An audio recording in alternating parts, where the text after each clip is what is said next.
Hey everyone, Hunter here at Weather on the Go. The last day of May. Today is Saturday, May 31st, 2025. We're going to be going through your June forecast week by week, talking about temperatures, precipitation, your severe weather forecast, and we're going to be looking ahead at the hurricane season as it really starts up as well. So make sure you are here, like the video, give it a thumbs up, share it with a friend, family member, anybody that you know. Definitely appreciate it. Share it on social media and subscribe to the channel for the latest daily weather forecast breakdowns that we do on the channel here. We cover southern Canada, the United States, and the tropics. So let's look here at the latest Climate Prediction Center ENSO probabilities here, and they'll be updating this in a couple of weeks.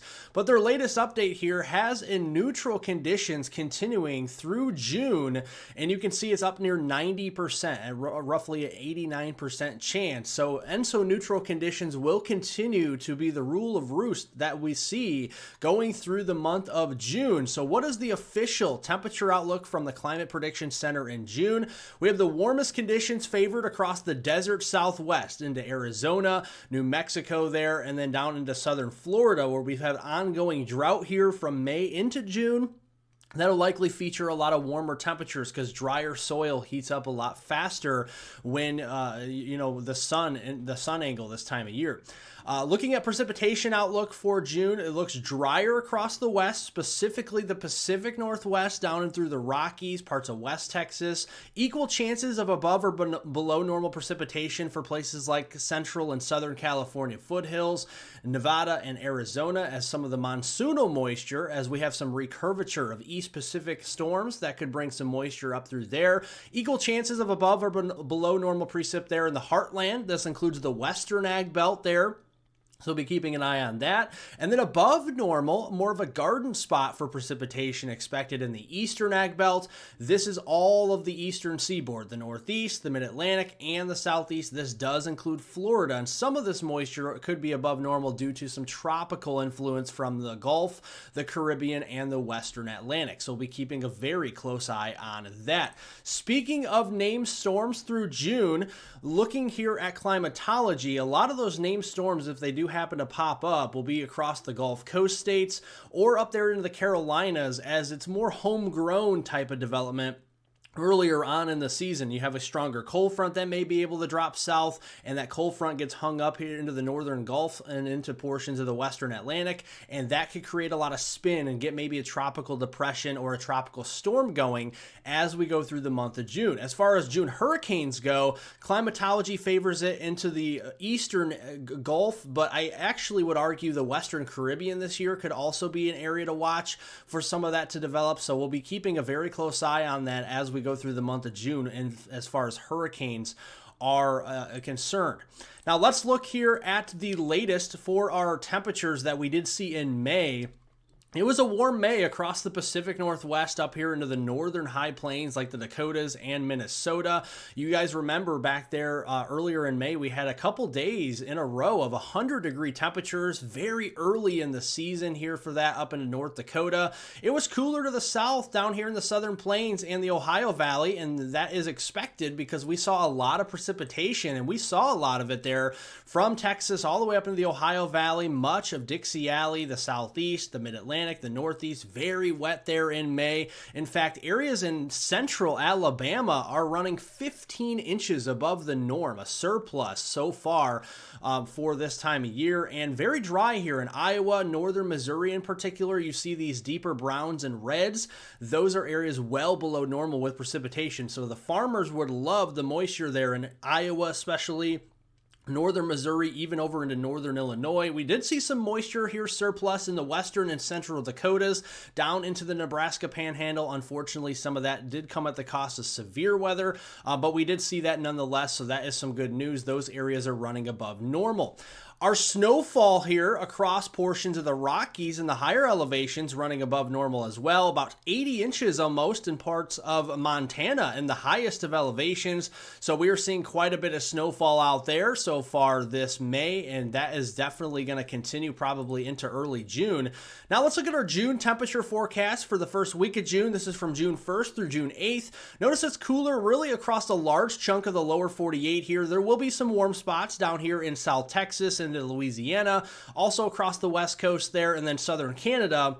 But for the most part, a lot of us will be cooler than normal, and that is due to a trough that's going to be hanging up here into southern Canada and swinging through. And this could bring some bouts of severe weather into the heartland of the United States in the first week of June. And you can see above normal precipitation is favored here from the Midwest, including the upper Midwest, all the way down here into the southern plains. I think the southern branch, North Texas, Oklahoma, Arkansas to Tennessee, will likely be more active than the north, but we'll still see above normal precipitation up here into the upper Midwest like Minnesota, Iowa, Wisconsin, and Michigan as well as we go into the first week of June. The second week of June, this is June 9th through the 15th, we are actually looking at a little bit of a warming trend across the desert Southwest and into portions of the Great Lakes there. Some of this in the Great Lakes region is due to ongoing drought. Drier ground heats up much faster. That could tend to lift us up above normal here as we go into the second week of June. A little bit cooler underneath there into the deep south, and that's because we have precipitation as this trough is continuing to bring bouts of energy into the middle of the country, and that could bring a couple areas of concern for precipitation. The first area could be tropical induced. We got to watch what happens in the Gulf in the second week of June. That could bring tropical moisture up into the Tennessee Valley, the Southeast, and the Mid-Atlantic, and then the Northwest flow, those storm complexes we got to watch here into the upper Midwest. So the Twin Cities, Chicago, Milwaukee, La Crosse, Green Bay, Des Moines, Omaha, we have to watch this. Sometimes these can evolve into what we call derechos, and that is typical of what you would see this time of year in climatology. These areas typically see a derecho 1 to 2 times annually, and a derecho is a fast-moving line of storms that produces widespread damaging winds, typically 75 miles per hour or greater. Sometimes in more intense derechos, they could bring winds of an excess of 100 miles per hour. Iowa knows that best, especially eastern Iowa near Cedar Rapids, as one of the most intense modern-day derechos back in August 2020 produced wind gusts over 120 miles an hour just without a tornado. That derecho obviously did produce tornadoes. They can, and they also can produce hail. So something we got to keep an eye on up here into the upper Midwest in the second week of June. Now the third week of June, we really start to heat up here. This is June 16th through the 23rd. You can see it's really starting to heat up across the west. That'll filter in across the north as well. A little bit cooler underneath here, down into the Gulf Coast states and along the eastern seaboard, especially the mid-Atlantic coast, leaning a little bit below normal with our temperatures. We got the ridge developing over top, which actually is a great look if you are watching for tropical activity here into the western and central Gulf. This may be something to watch in Texas, in Louisiana, and Mississippi, and even southern Florida as well as we go into the third week of June. The 16th through the 23rd. That is really something we got to keep an eye on as the pressure starts to lower down there. That is indicating the potential for a landfalling system that could come together during that time frame. It's not a guarantee, but it's something to keep an eye on. That could shut off the moisture supply a little bit across the north, so we could go back to a drier look across the upper Midwest, Great Lakes, and the Northeast with a wetter look further south if that did pan out. Now, the final week of June, this is June 24th through July 1st, you can see it's leaning cooler across the south into the northeast, similar to what we have now. Much more heat for southern Canada, down here into the northern Rockies, and much of the desert southwest. A little bit cooler along the immediate coast of the west coast there. Big ridge over top in southern Canada, that's why we're warming up. A trough here in the northeast, potentially a trough coming in across the west, and split flow. We definitely have the potential for maybe some curvature of moisture if they can get far enough west. Places like Missouri, Illinois, but in general the Mississippi Valley have to be watching this in the last week of June for plentiful moisture from any tropical system that may develop homegrown down here near the Yucatan and through the Gulf. That is something we're keeping an eye on through the month of June. But if you average out all 30 days, it looks like it's warmest across the west, warmest across the north and across southern Canada in general, coolest across portions of the deep south, where it's really been cool so far this spring, all the way to the east coast. And then we look at precipitation, it looks most above normal, again, from North Texas into Oklahoma, Missouri, Arkansas, western Tennessee, a little bit up here in Minnesota, Wisconsin as well. Driest across the Pacific Northwest, across portions of the Northeast, and down here into the Southeast coast. Now, with that said,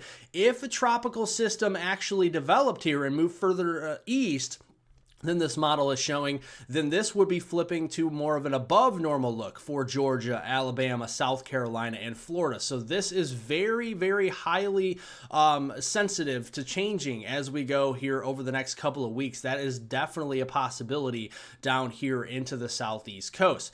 Well, thank you for watching. If you did enjoy my June forecast, give it a thumbs up and comment any questions you may have. Subscribe to the channel. I'll keep you covered. We do daily videos, and I'll see you all in the next video.